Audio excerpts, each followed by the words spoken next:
Hello, friends. Yes, I'm in a good mood tonight, so even you haters, I'm seeing right now as friends. I'm grateful. I am grateful. Count our blessings. I'm counting my blessings in the face of adversity. I honestly don't feel that bad.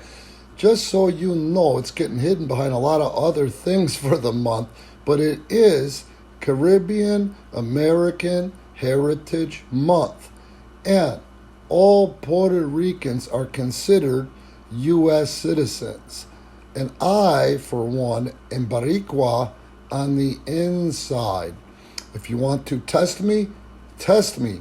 I can tell you who has the best chicken in Puerto Rico, the whole island.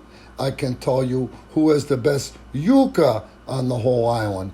The only place in Puerto Rico I haven't been has been Culebria. And from what I understand from all the other Puerto Ricans, and I guess what I'm going to go ahead and call the mainland of Puerto Rico, these guys are very, very proud of their island, and they are especially proud of Culebria. And speaking of pride, we are going to talk today about the late, and I mean great, Pedro Morales, who is from Culebria. And it's the funniest thing in the world, but Pedro swore to God that anybody living in Culebria, he was related to one way, shape, or form. Yes, Pedro Morales, for 1,027 days, held on to the WWF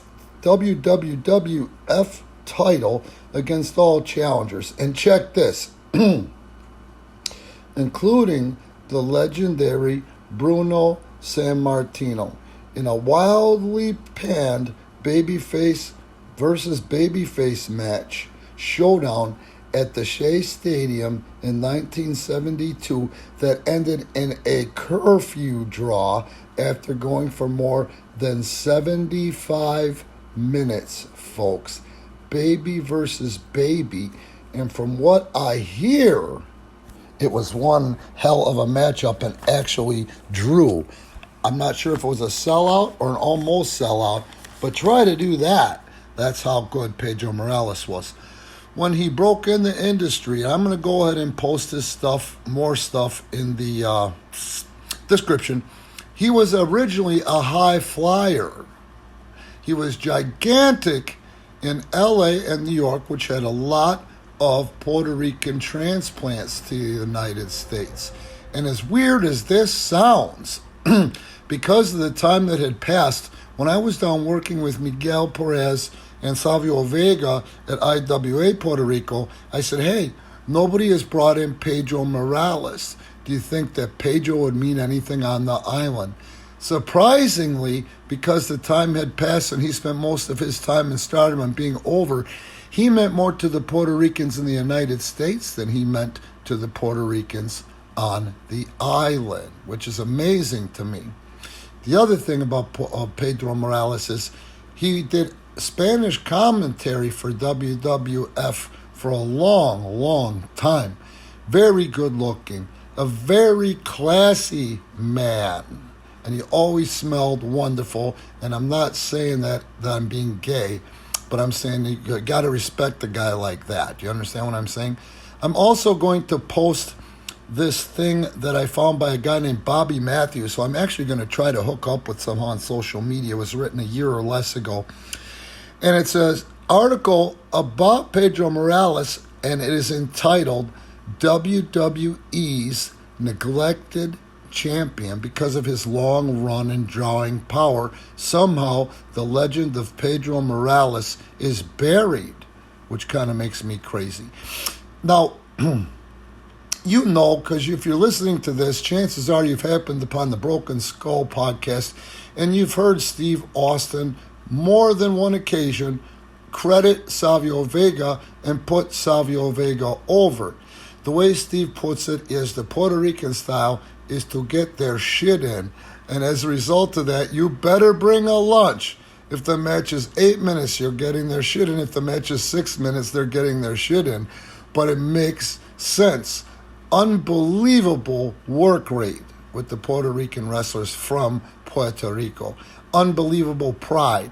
Now, because of certain things, i.e., like the younger guys breaking in to work with Pedro when he was in the middle of his height and then coming down with the last 10 years in the business, which the rule is the last 10 years you're in the business, is you mean something, but now you're supposed to pass on your knowledge and help get the green guys over. That being said, Pedro was a believable hand in that ring. And some of the guys who are now old-timers, but the generation and 2 generations behind Pedro, didn't like to work with him because he had that same persona about him that Mils Mascaras has. And the bottom line was this, man, when you get in the ring with either one of those 2 guys, there's nobody in that building that's going to think that wrestling is fake by any stretch of the imagination. That's just how they worked, you see? And in the end result, if you look at all the money that Pedro drew in 1,027 days as Vince McMahon Sr.'s champion, it tells you for him that formula worked. Now, one guy who had outstanding matches with Pedro Morales was Don Morocco.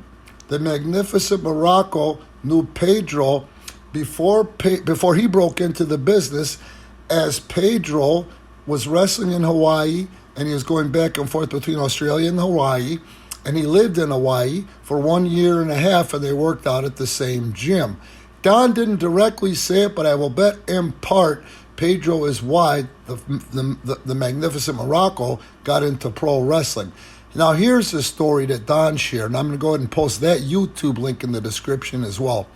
The way the story goes is Buddy Austin, an old-timer who was wrestling in Australia, got into some trouble with the local quote-unquote mob. As he was getting a beating, Pedro jumped in and saved his ass. When they cut Pedro off, they say they counted, okay? They broke over 30 beer bottles over the face of Pedro Morales for getting involved in the first place. Because plastic surgery was something that was new, that's why it took 18 months to get all those surgeries done, and he elected to do it in Hawaii because of a good surgeon and the convalescent time. But what I'm saying is, what does that tell you? I really wish I had somebody in my life that had my back like a Pedro Morales. Now, I told you guys before, there was a time when I was put in charge of booking extras for the Midwest and beyond, depending on the needs of World Wrestling Federation, which then became World Wrestling Entertainment. I would train young guys, and I thumbprint is on some young guys, and I can't remember who exactly, but I remember when it was all over and there was some sort of to do part-time that Pedro had with the company. I'd seen him passing in the hallway, and I always pay homage to the great, late Pedro Morales. I could not believe it, and I didn't know how these guys were going to make it. Come to think of it, none of them did make it anywhere. They didn't have their activity knowledge. This was 25 years ago, and I'm like, there's Pedro Morales. Everybody go over and say hello with me. And the kid said, "Who's Pedro Morales?" Okay, guys, once again, facts don't lie. Sadly, that Bruno and Pedro match is nowhere. You know, the one I'm talking about from Shea Stadium. The 75-minute baby versus baby match. But you can find so many awesome matches by Pedro Morales. And sadly, a lot of those were at the end of his push and in the last 10 years of his career, where he was passing on the knowledge, and he did it with class and respect. He's a very likable man, and like I say, a very impressive man, because again, he worked with World Wrestling Federation and maybe World Wrestling Entertainment insofar as Spanish commentary went.